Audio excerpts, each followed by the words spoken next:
Good morning, guys! Welcome to another episode of Kingdom Kids Online. Here we are, bank holiday weekend on Sunday. I hope you're all excited for a great session this morning. We're going to have a really cool time together. So we are going to start, as we always start, with you guys telling me something awesome that's happened to you this week. And this week we're going to do it through the power of body propping. That's right, I'm going to ask you guys to physicalise something that has been exciting and fun for you this week, okay? So that's what I'm going to need you guys to do. Let me give you my demo. Here's something exciting from me this week. I'm now going to be... That's the sun, guys. Because it's round. I've become the sun. Okay, so you guys, because I enjoyed sitting out in the sun this week. So you guys, I'm just going to give you a couple of seconds. Think to yourself, what was a really cool thing that I did this week? How can I become it with my body? And I'm going to be keeping my eyes on you to see how good you are when we do it all together in 3, 2, 1, go! Whoa! That's the most amazing body propping I've ever seen. You have totally embodied the thing that you were trying to be, and I love it. Good work, guys. You are on top form this lovely sunny Sunday. Now, thank you for sharing that part of your week with me. I love hearing from you guys. You know, you can send me some pictures of your body props as well. Explain what you were up to. I love to see anything like that. It always brings me real joy to get pictures and messages from you all. Without further ado, before we get into our main story, I'm going to start us off with a bit of prayer. Hope you guys are ready with your prayer drill hands. Going to go super fast today. 1, 2, 3. Dear Father God, we just thank you that we're all able to be here together this Sunday morning, Lord, even though we're maybe not together in body, Lord, but we're together in spirit. Father, I pray that we'd all be enjoying our bank holiday weekend, spending that time with family and really enjoying it. I pray it's a really special time for people to spend with family and with you as well. And Lord, I pray this morning that you would just explain something more about who you are to us, Lord, and teach us something new and give us a good, fun time together. 4. Amen. Okay, you guys. Now, this week we have got something super special.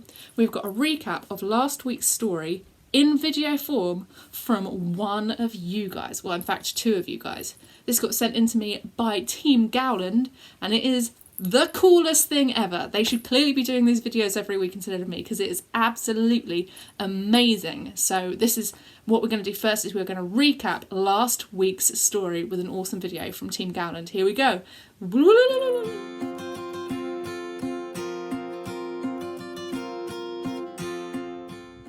One day, an Ethiopian man was travelling on his chariot. As he travelled, he thought to himself, "What does this book mean that I'm reading? If only someone could help me."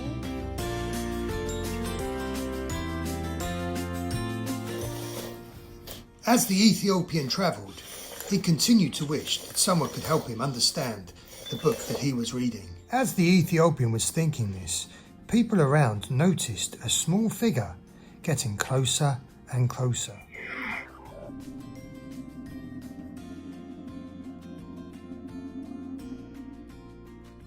Within seconds, the fast character had caught up with the Ethiopian and his chariot. I wonder what they would say to one another. Oh, first of all, can you help me understand this, please? Sure thing. What do you need to know? Basically, I need to understand all these things in this book. Oh, that's easy. The answer is Jesus. The Ethiopian was amazed by all that he'd been told about Jesus, and so they went to get baptized at a nearby oasis. Do you believe that Jesus died to forgive your sins? Yes, I do. When they returned from the Ethiopian being baptized, all of a sudden, the fast figure disappeared. The Ethiopian was amazed, but just continued on his travels. After he was baptized, the Ethiopian went home on his chariot. They were very, very excited and happy.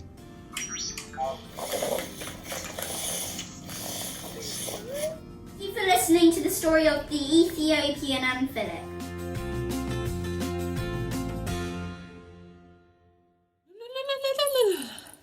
How cool was that? How amazing! What an absolute treat for us to get to see that. My favourite bit, I think, might be the chariot that the Ethiopian official is on. How cool is he riding around on R2-D2? But yeah, keep sending me stuff in, guys, because it's super duper good. And obviously we'll have our usual montage of awesomeness, but we're going to do that at the end today because I thought it would be cool to start with that video. Now, without further ado, I think it's time for us to get on to today's story. So I think it is time for us to summon our friend Scotch Jeremy. Okay, so you guys are going to have to cheer for Scotch Jeremy. Encourage him to come out. You know, he's travelled all the way back from where he was reporting in Israel last week. So cheer for him. Come on, Scotch Jeremy. Come on, Jez. Oh, good morning, children. Oh, it feels like a long time since I've last seen you, but then maybe that's because I went on a long journey last week. In fact, because of that long journey, we're going to do things a little bit differently this morning too. Oh, Jeremy, what do you mean? Don't you have a story for us? Oh, I've known that there's a story for me to tell you, and it's another story about someone in the church in the New Testament who was using their skills to help people to learn about Jesus and to live a better life. Oh, so another person like Tabitha and Philip and Peter and Silas and, oh yes, another person just like them. Now, this person, his name was Barnabas. But I'm not just going to tell you the story of Barnabas. I am going to ask some people who knew him to tell you different pieces of the story. People who knew Barnabas, but they must have been alive years ago. Where did you find people like that? Oh, well, when I was in New Testament Israel last week interviewing Daryl Spiderman, I met some other people who had met Barnabas. So I thought we could do a remote interview with them for this morning's story. Oh, sure, of course, that is absolutely fine. Okay. Well, I've got 3 friends who are going to tell us different parts of Barnabas' story. And for each person, I'm going to ask them 3 questions. So, first, we're going to talk to a lady named Dilys. Now, Dilys is going to answer these 3 questions. 1. How do you know Barnabas? 2. What did Barnabas do that you remember? And 3. What did Barnabas teach you about following God? Oh, those are 3 nice basic questions. So have you got Dilys ready to go? Oh, Dilys, over to you. Oh, hello. I'm Dilys. It's a great pleasure to be talking to you all this morning. To answer your first question, I met young Barnabas some years ago now, when he was just a boy and the church had just begun. You know, we were being joined by new Christians every day, and there were many of us all living together as a big family. And there was an issue there, you see, because only some of us had a good income and lots of money to spend on food and shelter. And that meant to look after those of us who were poor. We all had to share everything between us. And sometimes our funds were running low and it looked like we were in trouble. And that brings me on to question number 2. What I remember young Barnabas for. Well, young Barnabas, you see, he had a field, and it was a lovely field, a beautiful field stretching as far as the eye could see. But he knew that the church was in trouble, and he sold his field, his own precious field. All his inheritance was that field, but he sold it, and he gave all of the money, every last penny, to go to the church to make sure we were all fed and clothed and looked after. And my word, doesn't that bring me straight on to question number 3? What Barnabas taught me about following God? Well, he taught me that in order to look after the rest of God's family, you have to be ready to give up what seems important. And he gave it up not just because, because he had it and he could, but he gave it up to encourage the rest of us, to look after us and to build us up.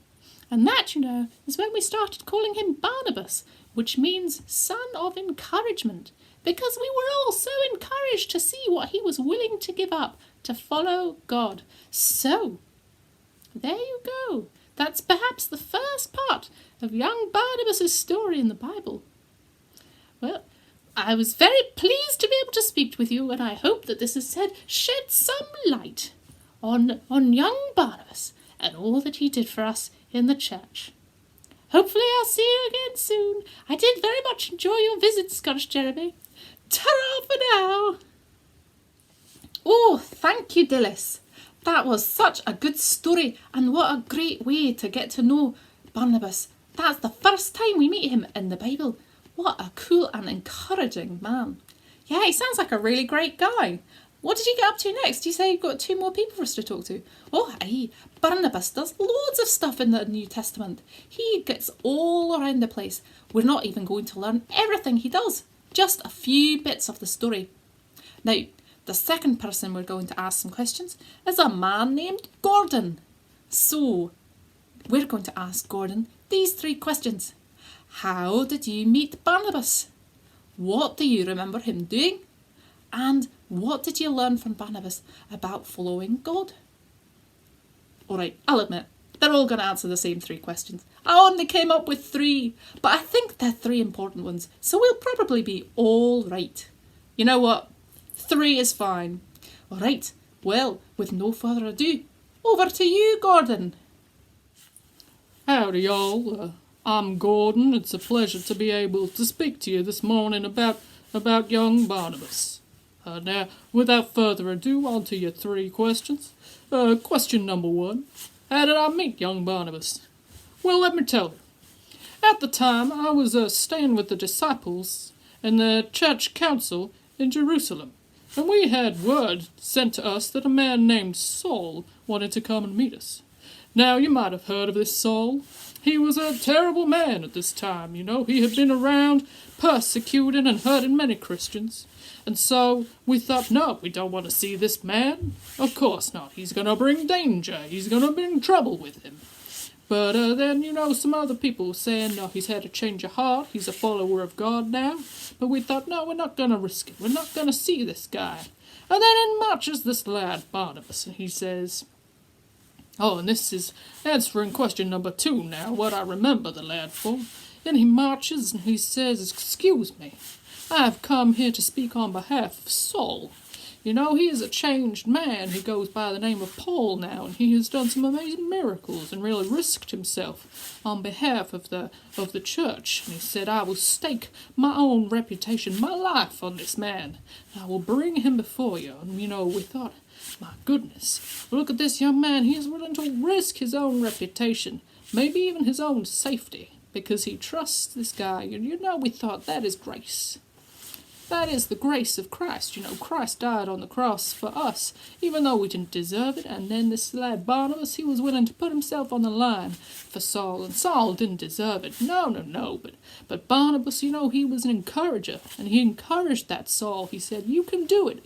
You can be what God intends you to be. And he gave him that grace. He gave him that love, even though he didn't deserve it. And because of that, you know, we brought Saul to see us. And he became one of our most important men in the field. He was spreading the gospel to the left. He was spreading it to the right. And you know, that really brings me on to question number 3. What I feel young Barnabas taught me about the faith. You know, if you listen to God and God says to you, you give that man grace. You give him grace. And you know, and you fight for him. You encourage that person who looks like the underdog. Because you never know. God can turn any life around. And I've got to say, those 2 made a real difference. Well, that's it for me. Gordon out. Oh, thank you, Gordon. That was such an exciting part of the story. You telling me that bit was really cool. At first I thought Barnabas, you know, he's a nice guy, but he's just sort of sold his field. But now he's super brave. He's stepping up, standing up for people, and doing a really dangerous job. Oh, aye. All because he thought it was the right thing to do and what God was asking him to do. What a brave man Barnabas was. And what a great encouragement to Saul and to the rest of the church. For sure. Oh, aye. But the next part of the story is a little bit sad. Sad? No way. I don't want to have a sad part of the story. I want Barnabas' story to end well. He's such a cool guy. Oh, aye. Well, we'll have to see what happens. We're going to talk to our third person now. Her name is Francine, and she'll tell us the last part of the story. Okay, and can I guess what 3 questions we're going to ask Francine?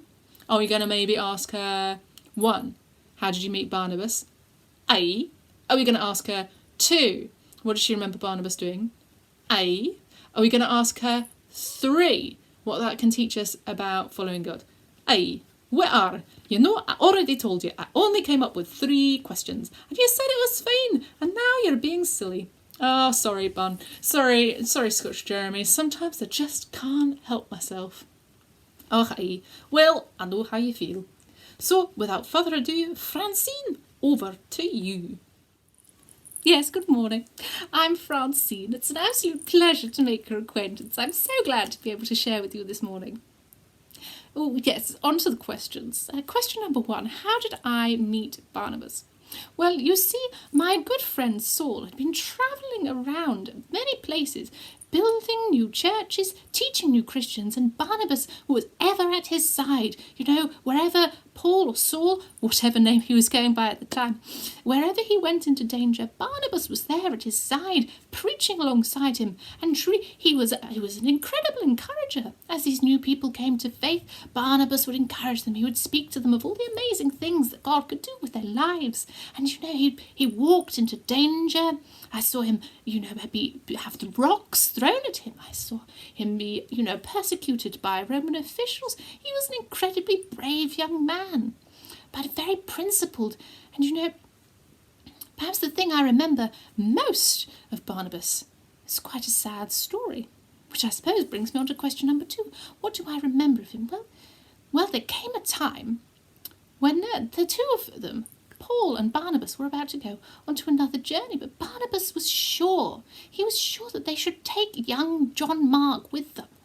He was a young man, an eager follower of Christ, but he had abandoned them in an earlier journey. He had failed to see it through to the end. And Saul, he said, no, this man can't be trusted. He is not the man for this journey. But Barnabas was determined to give John Mark a second chance. Determined. And Saul and Barnabas, they came almost to blows. They argued fiercely about it, and then they went on separate paths. Paul took himself a new companion. His name was Silas, and they went off on another journey, and Barnabas took John Mark with him on a journey of his own. And I thought, goodness, it's sad. These 2 were such friends, and yet they parted on such harsh terms. But Barnabas was determined, he thought it was right, and he followed through. And young John Mark, he came good in the end. He became a good friend of Peter the friend of Christ. And indeed, many of us suspect that the book of Mark in the Bible was written by John Mark himself, who Barnabas staked his reputation on.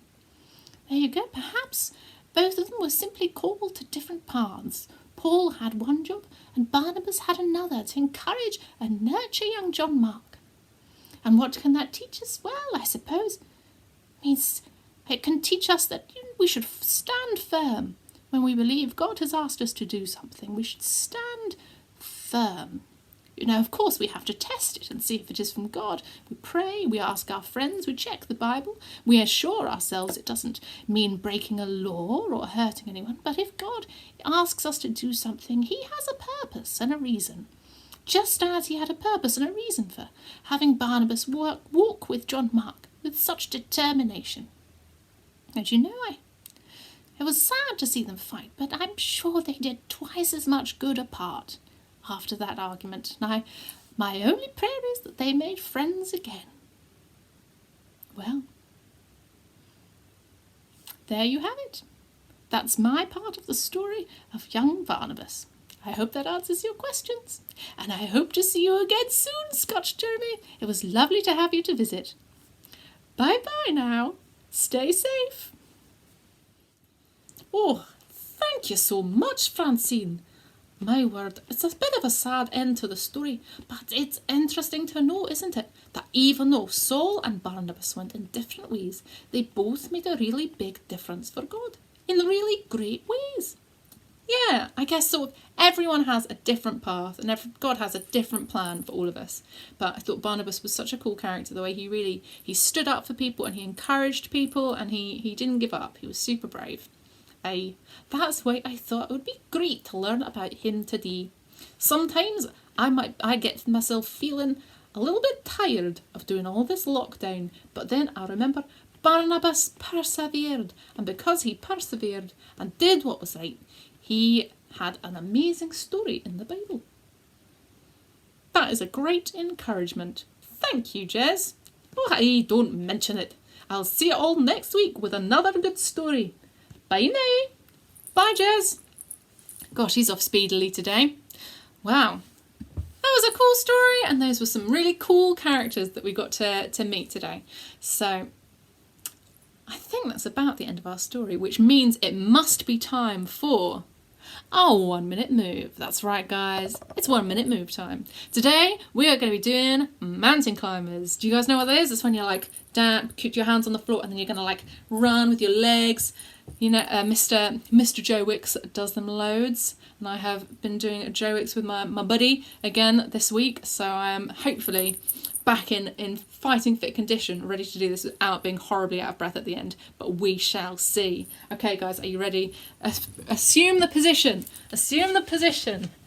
I have assumed the position. You can all watch a really close part of my face while we do this together. Are you ready? 3, 2, 1, go!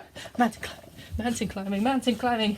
I don't know why they're called mountain climbers, because I feel like it would have to be a very steep mountain for you to have to assume this position to be climbing it. But I've never climbed a mountain. It's something I regret. I'd love to climb a mountain. Have any of you guys ever climbed a mountain? If you've climbed a mountain, let me know. It would be cool one day to, like, if I was a really hardcore person, I'd be like, yes, I'm going to climb Everest. But I think that's a very challenging thing to do, and especially impossible during these lockdown times. Although, I think a couple of weeks ago, I did send out a sheet that was about climbing a mountain via your stairs, like how many steps you'd have to climb up and down to climb a mountain. Yep, I bet loads of you have climbed mountains, or at least big hills. You're very active. Okay, last few seconds. There we go. Well done, guys. You climb that mountain. Okay. Good work, you cool cats. And now, having done our minute of movement, got our bodies moving, now we'll get our hearts and our minds moving with a psalm. So you remember, guys, that we're doing one of these every week. They're like prayers or songs to God. They're a really great way for us to think about what God does for us. So this one today is Psalm 67, which is a song of thanksgiving. I thought it was a nice encouraging one since we've been thinking about encouragement. So what you can do is you can listen to this. You can use it as a prayer if you want. Maybe close your eyes and listen. That's totally up to you. So here we go. God, be merciful to us and bless us. Look on us with kindness, so that the whole world may know your will, so that all the nations may know your salvation. May the peoples praise you, O God. May all the peoples praise you. May the nations be glad and sing for joy, because you judge the peoples with justice and guide every nation on earth. May the peoples praise you, O God. May all the peoples praise you. The land has produced its harvest. God, our God, has blessed us. God has blessed us. May all people everywhere honour him. There we go. That is today's psalm.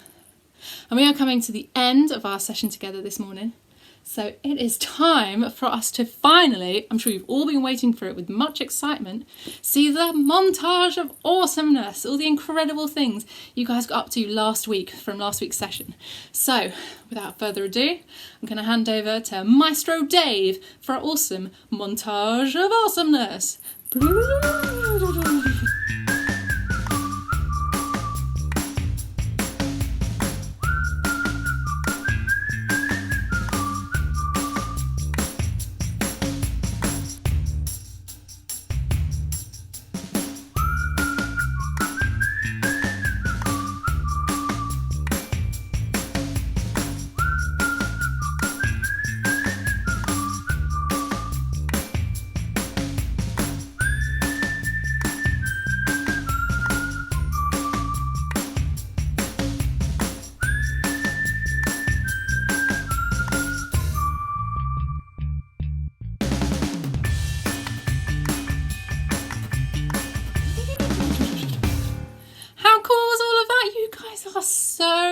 crazily talented. You're creating these amazing, amazing things. And they're so wonderful to see. So thank you for joining in. Thank you for sending them in. You guys are so cool. Now, I hope you noticed in there were a couple of really amazing looking newspaper articles. And because they were so good, they've inspired me. What we're going to do, you guys, is we are going to try and put together a Kingdom Kids newspaper. I haven't checked this with any of the rest of the church team, so we're going vigilante today, guys. We're going to be total rebels. We're doing a Kingdom Kids newspaper. So what that means is I'm going to take the articles I got that were sort of newspaper stories for last week's story, and I'm going to use them. And then maybe if you can write like a newspaper style version of any of our other stories we've done together, or a totally different Bible story, you can send that to me. Or if you want to do maybe a puzzle, maybe you could write a quiz, or you could do a crossword. But anything you want to do, just send in to me. Maybe like a maximum of 2 per person, because we don't want it to be like a book. We just want it to be like a newspaper. But send it in to me and I will see about putting it all together and sending it out to you guys as like a really cool Kingdom Kids newspaper that we make together during lockdown time. I think that'd be a cool project for us. And maybe we could send it out to the rest of the church as well, so all the adults can see all your amazing stuff you've been up to. So yeah, I'm eagerly awaiting to see what you super reporters send in to me here at head office of the Kingdom Kids News. And that is about it for this week, guys. So take that challenge with you and I'll see what you get up to. And to finish us off for this morning, I'm going to do one more prayer. So one more prayer drill. Okay, 1. Way too slow, you guys. You've been getting so slick. But now you're letting me down. Be ready this time, okay? 1, 2, 3. Dear Father God, just thank you for the encouragers that you put into the world, Lord, the people who build us up and help us to grow. And we pray, Lord, that you would use us to build up and encourage others as well. Father, we thank you for the fun things we get to do and the sunshine we'll be able to enjoy. And Lord, we pray that you just keep us all safe this week and bring us back together for next time. 4. Amen. Okay, you guys, thanks for joining us. Oh, don't forget to check out the PDF with all the activities for this week and also the worship playlist for some rockin' worship songs. Okay, see you guys next time. Bye.